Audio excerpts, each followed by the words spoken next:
Je ne peux rester silencieux après les propos tenus par le Premier ministre lundi soir et réaffirmés hier devant l'Assemblée nationale en réponse à Boris Vallaud. Des propos applaudis copieusement par les députés du Rassemblement national, le regard gourmand et le sourire aux lèvres. Je ne peux me résoudre à ce qu'un Premier ministre, qui doit tout au front républicain, se laisse submerger par le vocabulaire de l'extrême droite. Les étrangers représentent 1 habitant sur 10 dans notre pays. Ne vous laissez pas submerger par les fantasmes et les contre-vérités. Non, la France n'est pas submergée par l'immigration. Le rôle d'un Premier ministre, ce n'est pas d'attiser les peurs, c'est de dire la vérité aux Français. Cette question doit être abordée dans un climat apaisé, sans tomber ni dans l'angélisme ni dans l'amalgame. Ce n'est pas un tabou. Socialistes, nous regardons la réalité en face. Oui, l'immigration doit être inclusive et raisonnée. Oui, il manque aujourd'hui de véritables politiques d'intégration. Il faut traiter cela sérieusement, pas en stigmatisant celles et ceux qui ont fait le choix, souvent contraints de s'installer sur notre sol, d'y fonder leur famille et d'y construire une nouvelle vie. Celles et ceux sans qui les hôpitaux, où nous nous faisons soigner, les aides à domicile qui prennent soin de nos parents, les supermarchés où nous faisons nos courses, sans eux, rien de tout cela ne pourrait fonctionner. Comme un Français sur 5 d'origine étrangère, le fils d'immigrés juifs polonais que je suis a été meurtri par ses propos, comme la majorité des Français. Pour ma part, c'est la République qui m'a submergé. Ce sont les valeurs qui ont permis à ma famille de s'épanouir en France et à moi de la servir. Monsieur Barnier a été censuré pour s'être fourvoyé dans des négociations avec l'extrême droite. Monsieur le Premier ministre, Mesdames et Messieurs les ministres, voulez-vous dépendre aussi du Rassemblement national ? Parce que nous ne voulons pas que notre pays vive sous tutelle de l'extrême droite et parce que nous sommes responsables, nous avons accepté de discuter avec vous. Nous attendons du Premier ministre qu'il soit clair sur l'aide médicale et qu'il abandonne toute référence à la submersion migratoire.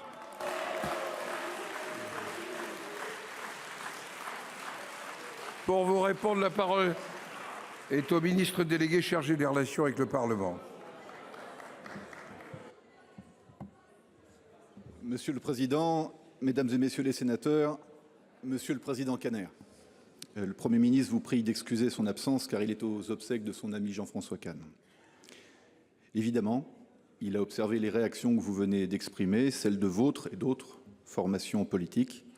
C'est la raison pour laquelle il m'a demandé d'apporter en son nom cette réponse. La question migratoire est source de tensions qui mettent à l'épreuve toutes les sociétés occidentales et la nôtre n'y échappe pas. La traiter par le côté passionnel, c'est le meilleur moyen de ne jamais y répondre et j'ai entendu que c'est aussi votre conviction. Les mots sont des pièges. Est-ce qu'il y a un sentiment de submersion ? Dans les sondages, les 2/3 des Français expriment ce sentiment, mais on ne retient dans cette expression que le mot de submersion et non celui de sentiment. Nous ne pouvons écarter ce que nos concitoyens éprouvent et expriment. Mais si nous regardons les choses en face, nous serons en capacité de maîtriser et d'accueillir correctement ceux qui viennent dans notre pays comme c'est notre devoir. La question, c'est la panne de l'intégration. L'intégration a été la dynamique singulière de la société française. Elle est vécue par des millions de personnes, oui. Et en particulier par tous ces Français dont les ancêtres viennent de pays voisins ou lointains. C'est la vie de celles et ceux qui accompagnent nos enfants, nos aînés, qui travaillent dans nos restaurants, les médecins dans nos services d'urgence, les informaticiens, les entrepreneurs. Tous participent à la vie de notre pays et contribuent à sa richesse. Ce sont aussi ces enfants qui vont à l'école. Les instruments d'une intégration réussie, nous les connaissons.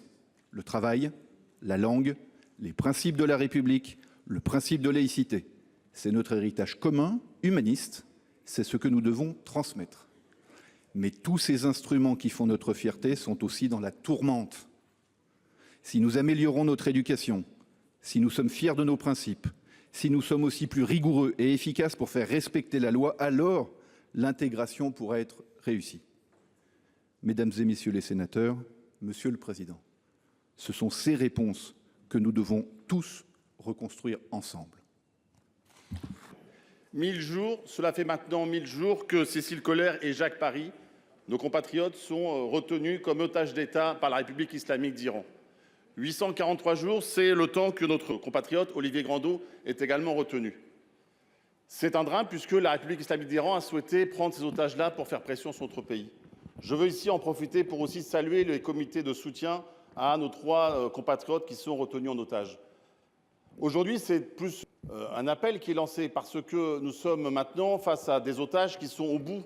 Ils sont depuis maintenant, je l'ai dit, 1000 jours dans des cellules de près de 8 mètres carrés, éclairées en permanence, avec des co-détenus qui sont là à la fois pour les surveiller et pour veiller à leur maintien.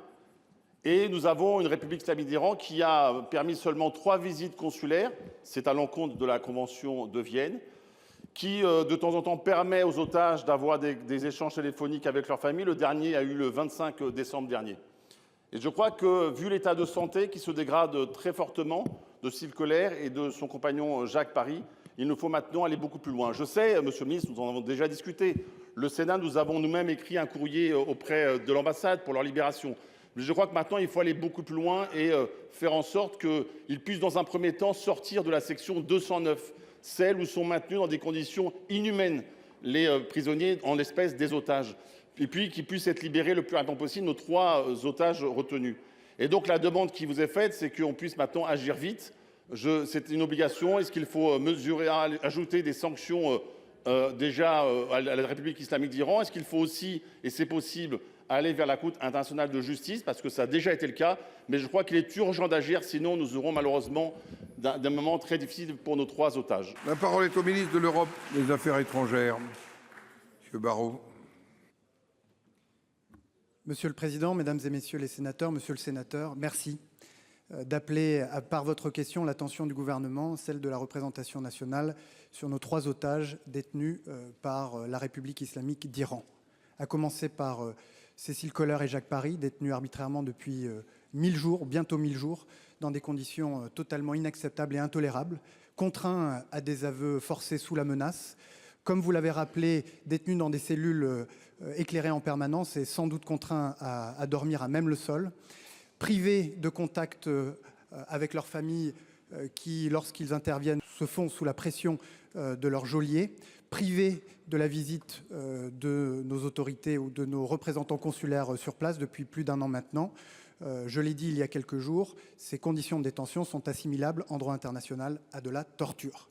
Merci d'appeler l'attention sur le cas d'Olivier Grondeau, détenu depuis plus de 800 jours maintenant et qui, le 13 janvier dernier, a eu le courage de s'exprimer à visage découvert, alors même que ces conditions de détention ne sont pas tout à fait les mêmes que celles de Cécile Collaert et Jacques Paris, et alors même qu'il prenait le risque, en les dénonçant, de les voir se dégrader plus encore.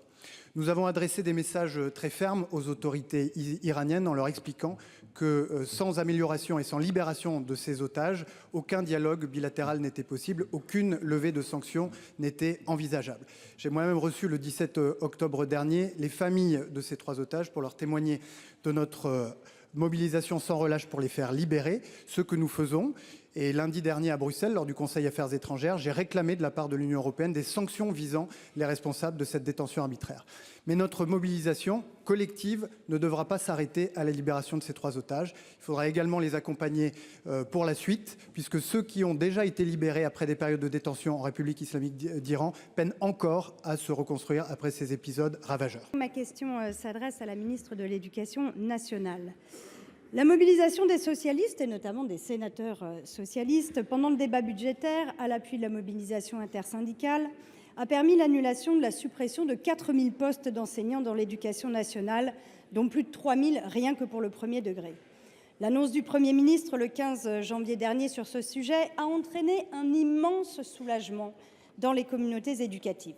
Et les déclarations de la ministre de l'Éducation nationale à l'appui de cette décision ont permis enfin de considérer que la baisse démographique allait être envisagée comme une opportunité de faire baisser le nombre d'élèves par classe, nos classes qui sont encore parmi les plus chargées d'Europe.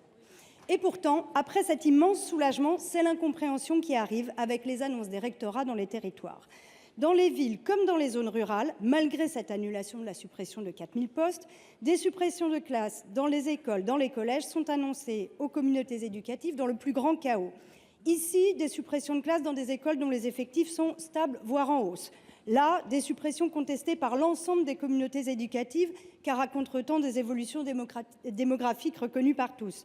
On est bien loin des engagements présidentiels de ne pas fermer de classe sans l'avis du maire.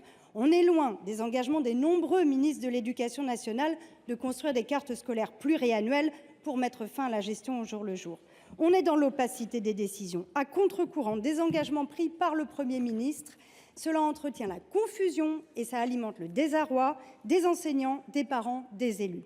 À Paris, comme dans le Lot, le Gers, la Somme, la Nièvre, le Nord, la Gironde, la Moselle et la liste est longue, c'est l'incompréhension qui prévaut. Alors, Madame la Ministre, ne laissez pas le désordre s'installer quand l'école a, au contraire, besoin d'un cap et de stabilité.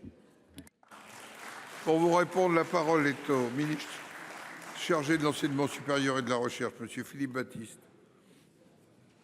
Merci beaucoup, Monsieur le Président. Madame la sénatrice, merci. Je tiens tout d'abord à excuser la ministre d'État qui est retenue en Conseil supérieur de l'éducation. Et je vous remercie pour votre question qui permet de clarifier quelques enjeux absolument essentiels. Vous le savez, les moyens pour la rentrée 2025 ont été fortement revus à la hausse par rapport au projet de loi de finances déposé en octobre 2024, justement pour répondre aux enjeux éducatifs, alors même que l'année scolaire 25-26 sera marquée par une nouvelle baisse significative des effectifs scolaires. Il faut dire que 92 700 élèves en moins seront présents dans le système éducatif, dont 80 000 dans le premier degré. Nous avons proposé ainsi de maintenir les moyens de la rentrée dernière et de revenir intégralement sur les réductions de postes initialement prévues. C'est notre objectif et nous espérons que la commission mixte paritaire conclura bien en ce sens. Comme vous, nous pensons que la baisse démographique doit être un levier pour améliorer l'école et pour réduire les inégalités. Les inégalités entre élèves, mais les inégalités entre territoires. Et ce sera le cas. Concrètement, à la rentrée 2025, les conditions d'apprentissage seront améliorées. Le nombre moyen d'élèves par classe, ce qu'on appelle le taux d'encadrement, atteindra un niveau inégalé, historiquement bas, depuis que cet indicateur est mesuré. Il y aura en moyenne 21,1 élèves par classe contre 23,2 en 2017. Cette stabilisation des emplois nous permettra de consolider les brigades de remplacement. Et pour ce qui est de la situation particulière, je prendrai un exemple autour de Paris. Madame la sénatrice, la rentrée sera marquée par une baisse de près de 3 000 élèves dans le premier degré. Et à Paris, le nombre moyen d'élèves par classe est l'un des plus bas de France et passera sous la barre de 20 élèves en moyenne à la rentrée 2025.